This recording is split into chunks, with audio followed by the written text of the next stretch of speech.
आप सुन रहे हैं नाइट 130। तो चलिए बढ़ते हैं आज की कहानी की ओर। एक बार दादाजी किसी की शादी में गए हुए थे। शादी का फंक्शन अटेंड करने के बाद वो वापस लौट रहे थे। रात हो चुकी थी। उस जमाने में एक गांव से दूसरे गांव पैदल ही जाते थे। तो दादाजी निकल पड़े घर की ओर। करीब 2-3 घंटे चलने के बाद वो बहुत थक चुके थे और आराम करने की जगह ढूंढने लगे। काफी देर तक चलने के बाद रास्ते में एक गांव पड़ा। वो गांव बिल्कुल सुनसान लग रहा था। वहां कोई नजर नहीं आ रहा था। चारों तरफ एकदम अंधेरा छाया हुआ था। हाँ, इक्का दुक्का श्वान के रोने की आवाज जरूर सुनाई दे रहे थे। अब कहाँ आराम किया जाए, यही सोचकर दादाजी परेशान हो रहे थे कि तभी दूर एक जगह हल्की रोशनी दिखाई दी, जिसे देखकर दादाजी का चेहरा खिल उठा और वो उसी दिशा में चल दिए। जल्दी ही वो वहां पहुंच गए। वहां एक छोटा सा कच्चा मकान था। दादाजी ने उस घर के सामने जाकर आवाज लगाई, कोई है क्या यहाँ पर? पहली बार में कोई जवाब नहीं आया तो उन्होंने दोबारा आवाज लगाई, कोई अंदर है क्या? मैं बहुत दूर से आया हूं। इस बार घर के अंदर से एक औरत बाहर आई। उसने घूंघट ओढ़ रखा था। जी हाँ, बताइए क्या काम है? ये सुनकर दादाजी ने राहत की सांस ली। मुझे रात भर आराम करने के लिए कोई जगह मिल सकती है क्या? मैं बहुत दूर से आया हूँ और काफी थक गया हूँ। रात भी काफी हो गई है, मुझसे और चला नहीं जा रहा। अगर रात भर आराम करने की कोई जगह मिल जाती तो बड़ी मेहरबानी होती। वो औरत कुछ सोचने लगी, फिर उसने कहा, ठीक है, आप रुक सकते हैं। उस औरत ने हामी भर दी, पर दादाजी ने पूछा, क्या आपके यहाँ और कोई नहीं रहता? और ये गांव भी एकदम सुनसान है, कोई भी नजर नहीं आ रहा। आखिर सब लोग गए कहाँ? वो औरत कुछ देर चुप रही, फिर उसने अपना गला साफ किया और बोली, मेरे मर्द तो काम के सिलसिले से दूसरे गांव गए हैं और गांव इसलिए सुनसान है क्योंकि रात काफी हो चुकी है, तो सब लोग सो चुके हैं। फिर उस औरत ने अंदर आने का आग्रह किया। उसके घर के बगल में ही मेहमानों के लिए एक अलग सा कमरा बना हुआ था, जो छोटा सा तो था पर रात बिताने के लिए काफी था। दादाजी उस कमरे में आराम करने के लिए चले गए। उन्होंने अपना खुद का खाना बनाया। वो अक्सर अपने साथ खाना बनाने का थोड़ा सा कच्चा अनाज लेकर चलते थे। जब खाना बन गया तो उन्होंने आवाज लगाई, अगर घर में नींबू हो तो दे सकती हैं क्या? उधर से आवाज आई, क्यों नहीं, अभी देती हूँ, आप थोड़ा इंतजार करें।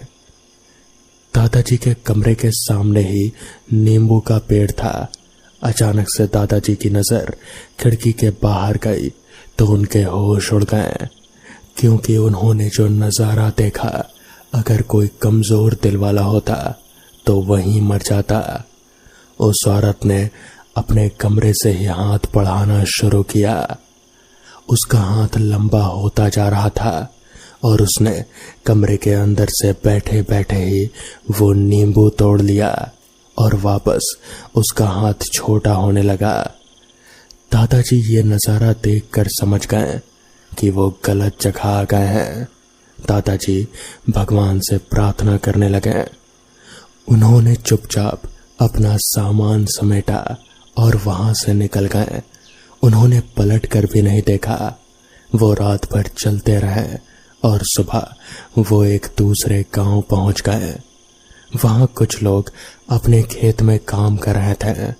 दादाजी को इतनी जल्दी चलता देख उन्होंने पूछा, क्या बात है बाबा, आप इतनी जल्दी जल्दी कहाँ भाग रहे हैं? दादाजी ने रात को बीते उस घटना के बारे में उन्हें बताया तो वो लोग भी चौंक गए। उन्होंने कहा, ये आप क्या बोल रहे हैं? आप जिस गांव की बात कर रहे हैं, उस गांव में 1 महीने पहले एक भयानक संक्रमण बीमारी फैली थी, जिससे पूरा गांव तबाह हो गया। गांव के कई लोग मारे गए, कई लोग भाग गए। फिर आपको कोई औरत जिंदा कैसे मिल सकती है? हमारे ख्याल से आप एक बड़े खतरे से बचकर आए हैं। शायद भगवान ने आपकी रक्षा की है।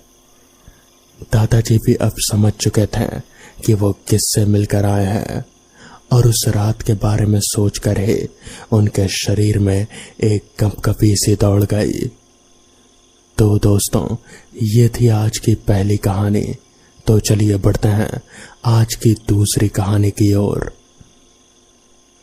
मेरे दोस्त राजकुमार के बड़े भैया की नई शादी हुई थी। भैया भाभी नए घर में रहने चले गए थे। शुरू में तो सब कुछ अच्छा चल रहा था, पर उस रात कुछ ऐसा हुआ जो काफी डरावना था।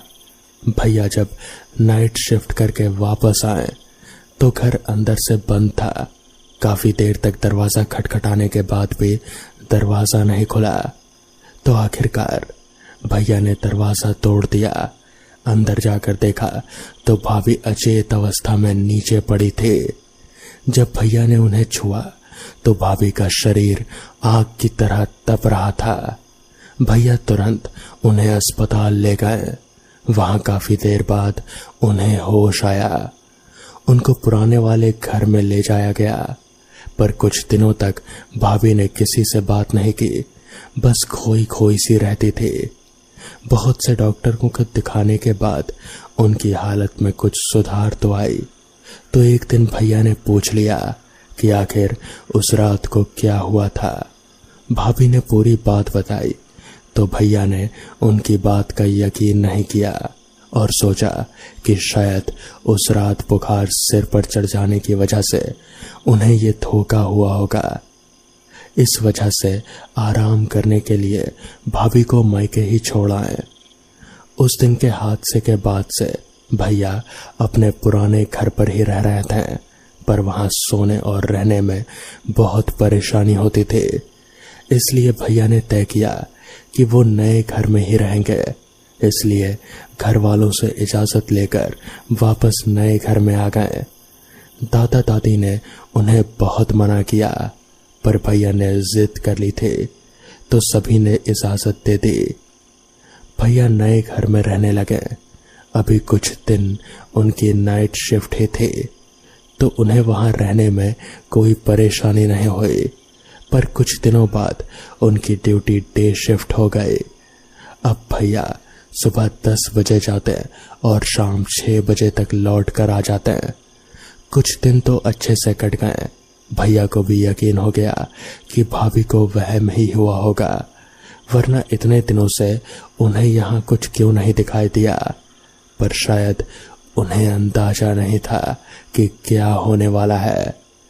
आज भैया की सुबह की ड्यूटी थी। भैया सुबह 10 बजे अपने काम पर चले गए और शाम 6:30 बजे तक लौट कर आए। काम से आने के बाद उन्होंने नहाया और खाना बनाने में भिड़ गए। बीच में भाभी का फोन आया। भाभी भी अब पूरी तरह से स्वस्थ हो चुकी थी। भैया ने भी उन्हें समझाया कि इस घर में कई दिनों से वो अकेले रह रहे हैं, पर उन्हें कुछ भी अजीब महसूस नहीं हुआ। तो भाभी ने भी कहा कि 1-2 दिन में वो भी वापस आ जाएंगी। भैया भी खुश थे, क्योंकि दिन भर ड्यूटी करने के बाद घर आकर खाना बनाना बहुत मुश्किल काम होता है। जो भी हो, भैया ने खाना बनाकर खा लिया। खाना खाने के बाद भैया ने अपना बिस्तर लगाया और सो गए। भैया सो रहे थे। रात के करीब 1 बजे भैया को ऐसा लगा कि कोई उनकी छाती पर बैठा हुआ है। उनकी आंखें भी नहीं खुल रही थी। उनकी छाती पर बहुत ज्यादा दबाव बना हुआ था। वो चाह कर भी अपने ऊपर से उसे हटा नहीं पा रहे थे। वो अपना पूरा जोर लगा रहे थे। आखिरकार उनकी आंख खुली और उन्होंने अपने चेहरे से चादर हटाया। सामने का नजारा देखकर भैया के होश फाख्ता हो गए। उनकी छाती पर एक चुड़ैल जिसके बाल खुले हुए थे, सफेद साड़ी, लाल आंखें, पूरा चेहरा विभत्स मानो सड़ चुका हो। वो अपने लंबे जीभ से भैया के चेहरे को चाट रहे थे। उसने अपने हाथ, जिसके नाखून बड़े बड़े थे और सड़े हुए थे, उससे भैया के गले को दबाने लगी।